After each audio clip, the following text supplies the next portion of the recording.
ఓం శ్రీ ధన్వంతరి స్వామియే నమః. మన భారతదేశంలో దొరికేటటువంటి ప్రతి చెట్టు, ఆకు, వేరు, పండు అన్నీ కూడా ఆరోగ్యానికి ఎంతో ఉపయోగకరంగా ఉంటాయి.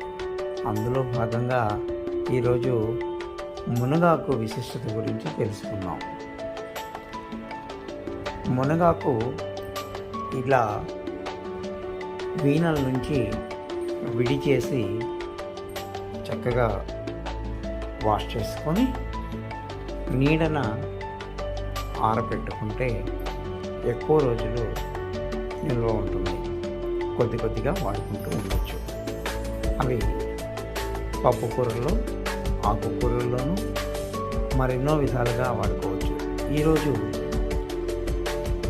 కూరల్లో వాడుకోవటం గురించి మనం తెలుసుకుందాం. మునగాకుని ఒక గుప్పెడు మన కొత్తిమీర, పుదీనా ఎలా వాడుకుంటూ ఉంటామో అలాగే మునగాకును కూడా ప్రతి కూరలోనూ వాడుకోవచ్చు. మునగాకు వలన ఉపయోగాలు కాల్షియం, అలాగే ఐరన్, రక్త ప్రసరణకి చాలా బాగా ఉపయోగకరంగా ఉంటుంది.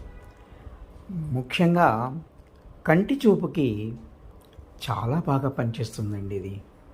అందువల్ల మన పెరట్లో దొరికేటటువంటి మునగాకుని తక్కువ అంచనా వేయక చక్కగా ఉపయోగించుకుందాం. తక్కువ ఖర్చు, ఆరోగ్యానికి ఎక్కువ లాభం కదండి.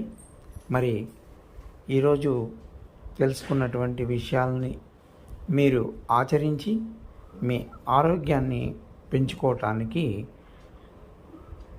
ఉపయోగిస్తారని అనుకుంటున్నాను.